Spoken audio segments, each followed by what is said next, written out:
My name is Rayner Küschal. I'm a mountain boy. When I was 14, 15, I had 2 professional years in ski racing.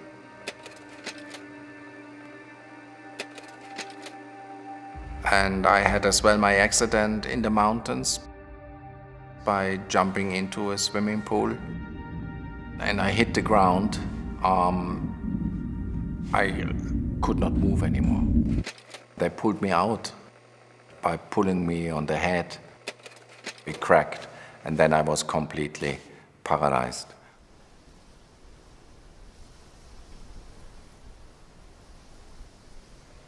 Well, I found myself then in a hospital bed. The doctors always said, well, there's hope, but we don't know.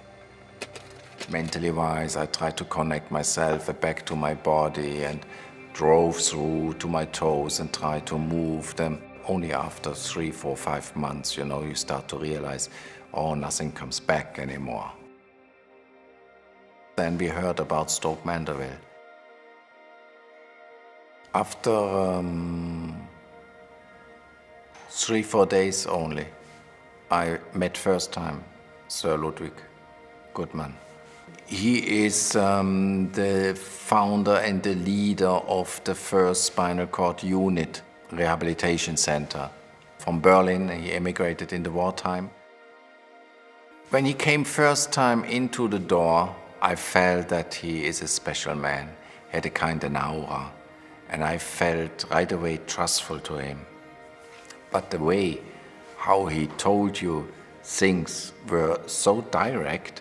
He just said, Rayner, we try to bring you now into the vertical position in a wheelchair, but you never will be able to push a wheelchair. The first change they did was turning me every 3 hours on the side, because I was flat all the time on my back. So I was stiff like a piece of wood.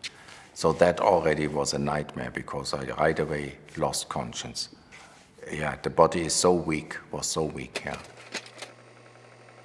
Then when I was finally able to sit in the chair, and then they pushed me first time into the dining room, and meeting all these other people. And, hello dear, and how are you?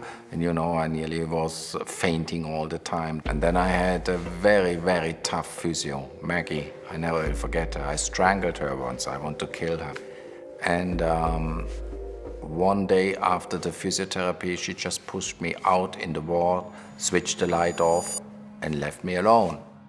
I had no choice, either being there scared or do something. So I saw a light in the front about 30 meters ahead of a road connection where people still were walking out.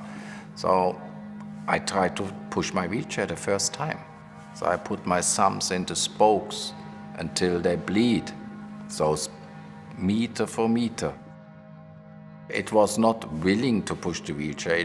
I was scared and in panic and angry, but that is what she got out of me. That's why she has put me in this situation. So that was the hard way.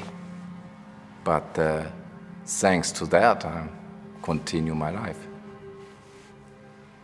When I raced the Berlin Marathon, I faced an emotional situation I never could imagine in my life. And it just was after the fall of the wall. And we went through the Brandenburger Tor, make a loop, and coming back to West Berlin. Put the hand down into the wind. I hear the singing of the bearings and the tires.